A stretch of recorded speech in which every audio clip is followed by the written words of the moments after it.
Hi everyone, I'm Tina. This is To the Inner Love. Thanks for stepping by. Welcome to my channel, by the way. Here, we are going to start with this new deck. Angels, I invite you in formally. Dark Days Tarot, and yes it is. But with darkness comes light, right? Whether your eyes adjust to any hue. Well, how do I say it? When you're in complete darkness, any type of light is considered and is observed because your eyes adjust. And that's, oh, there's two. Okay, one landed right beside my left leg, which is awesome, the Nine of Cups. And then the one that fell on the floor to the side of the door is, what do I want to say? Seven of Wands. Huh. Now, this is not just about having the higher ground when you're in battle, when you are faced with battle, even if it is the Six of Wands prior to this, those that celebrated you once before.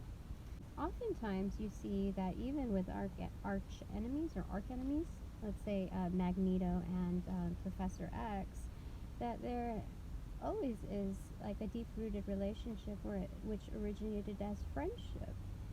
And I think that's what happens, especially when, we go through our trials, our dark days, that the ones that are closest to us become almost enemies. How do you say it? It's not really just the exterior guilty by association, but on a more personal level, more invested level, we're talking about, it happens with the ones that are closest to you. And when we deal with our dark days, our biggest trials, that's where we incur the most error. We're most prone to error because we're so used to a certain comfort level that our interpretation of our dark days is pretty resistant to the idea of adjusting to the darkness. So your loved ones, can become your worst enemies at certain points.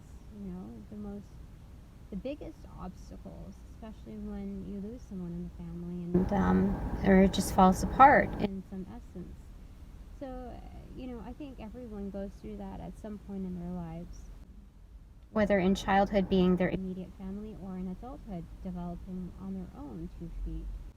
And so with this, we see an indication almost of like the star, where the star is bent down on one knee in the major arcana, and it's a sign of hope, getting back up, blooming where you are planted, you see, despite any adversities that you experience. And with that, your seeds of growth, as you shine, as you step forward and step up to your plate, so to speak, that you're able to ward off those obstacles. Yeah. So, yeah, there's 3, 6, 7, yeah, 7 of Wands. And with that, when you step up to your plate, you're an example for others. And this is not, the intention is not done solely for others. It's a byproduct, a beneficial byproduct of adversity and facing it. Not being afraid and not looking at it like it's out to get you. Taking it with a better stride, the adversity. Yeah, looking at it in that way in order to approach it in that manner and get the maximum return, not just for self, but also for others. You see? Very nice. And then so with that on our receptive side, our receptive leg is, wait, that was my left leg. Okay, so left leg is the one that's getting back up. How interesting. What, Spirit? That's exciting to see. Okay, so it's like, just keep swimming, just keep swimming. You are on route to abundance. You are building and filling those cups. Yeah, you're not just stacking them, literally, but yeah, you're building abundance. 4, yeah, 7, 8, 9. And the 10th one would build a pyramid.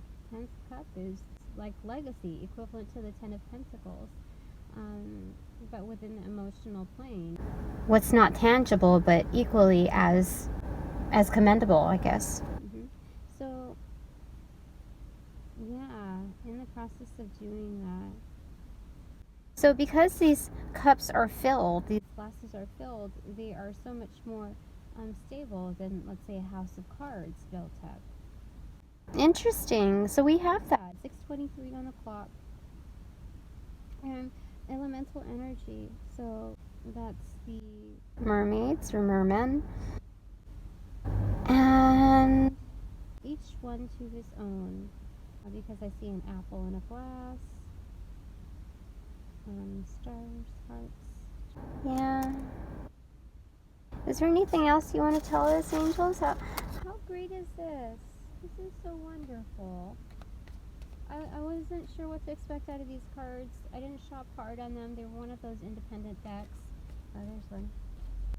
Flipped right up. The Nine of Wands. So Nine of Wands is about building your boundaries, knowing yourself. You see how it's almost like a tent? Yeah, so it reminds me of my very, very first reading with the different roots and something oracle. Anyway, they had a tent here, and yeah, if you want to camp out with Three of Wands here, the 3 logs. Three of Wands is like about perspective. You're firing up your own perspective, and that much more expansive to the world. It really is just knowing yourself and setting standards and boundaries accordingly, enforcing them.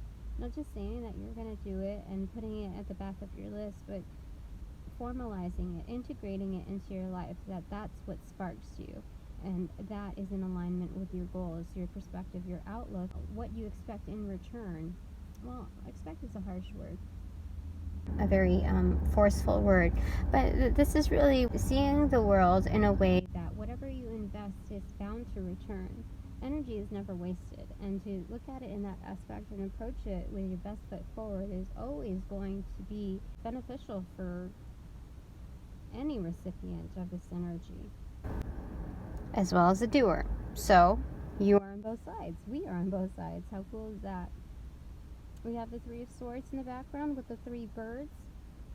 And what that indicates is that in the background, there has been some noise, some heartache, and that's kind of inevitable in the human existence, the human experience. And the condition is thus dictated, just kind of laid out in your cards, yeah? In different realms. So we have 8 blooms here. That's similar to the 8 of Pentacles because we're looking at flowers and that being more earthly energy. So with the 8 of Pentacles, this does take work. She's almost hidden like in a field. It reminds me of Forrest Gump when Jenny runs off in the field and she kind of just stops and prays. And whoa, that's a lot. Yeah. So in the darkness, seeing your own light, seeing what can come of it as you put the work in. When you're at the top of the tent, the pinnacle, the even peak of the mountain, you're centered. Oh, gosh.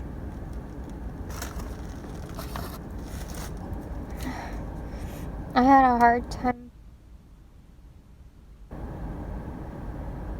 picking myself back up again today. Weird.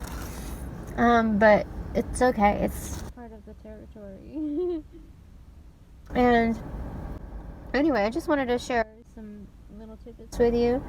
Thought it might help. I never really know what to expect out of these cards, or any type of divination. It just kind of happens. So thank you, angels. Thank you, higher selves. Thank you, spirit. And thank you those who are watching, because your divine forces are also in alignment with mine. Much appreciated. You already sent me a spiritual life, so yeah, I'm just gonna ask for a physical life, a pentacle like. What harm could it do? 1111. Well, so please consider subscribing to my channel, dropping a donation, and I do private readings, by the way. I just haven't typed up my little proposal. But you can definitely and feel welcome to message me for details. Until then, I thought I'd mention it should you be one of those with inquiries. Otherwise, hope you have a wonderful day. The sun is still shining, the grass is still green, the darkness is still dark. But we are meant to observe it all. So, have a good one and bye for now.